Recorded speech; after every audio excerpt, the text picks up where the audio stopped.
teman-teman, saya Nurul Fujianti mau sharing sedikit tentang materi yang saya dapat dari seminar perkembangan fotografi di era digital bersama narasumber hebat yaitu Kak Oka Hardiana Esos.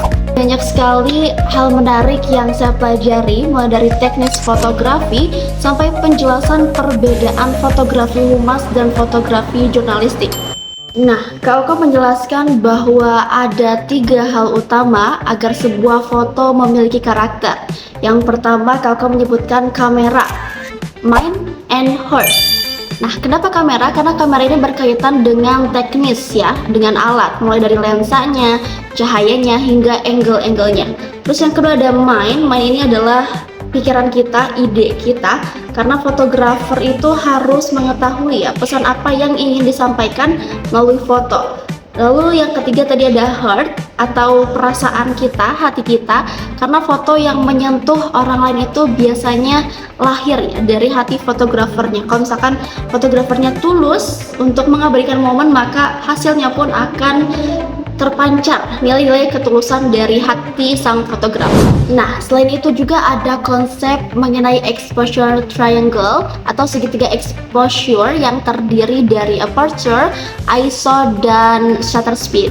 Aperture ini mengatur seberapa besar cahaya yang masuk, dan ISO ini mengatur sensitivitas cahaya, dan shutter speed ini adalah mengatur kecepatan kamera dalam menangkap gambar. Kak Oka di sini menekankan jika aperturnya besar, maka ISO-nya pun harus kecil dan shutter speed-nya cepat.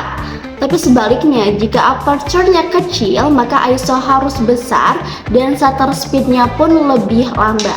Jadi ketiga elemen tadi itu harus saling melengkapi agar hasil foto sesuai dengan kebutuhan fotografer. Nah, beliau juga membedakan antara fotografi humas dan fotografi jurnalistik. Fotografi humas di sini itu bertujuan untuk menarik perhatian khalayak.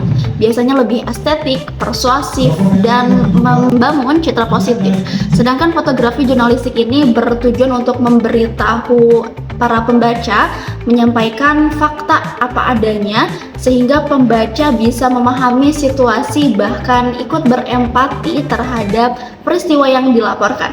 Nah, teman-teman, dari seminar ini saya belajar bahwa fotografi ini bukan hanya menekan tombol kamera saja, tetapi seni komunikasi visual. Karena foto ini juga bisa menjadi alat branding untuk menyampaikan pesan, bahkan untuk membangun empati. Dan pesan yang paling menginspirasi atau closing statement dari Kak Oka ini adalah tidak ada salahnya untuk menjadi seorang karyawan atau menjadi seorang penerus perusahaan atau bahkan memiliki bisnis sendiri.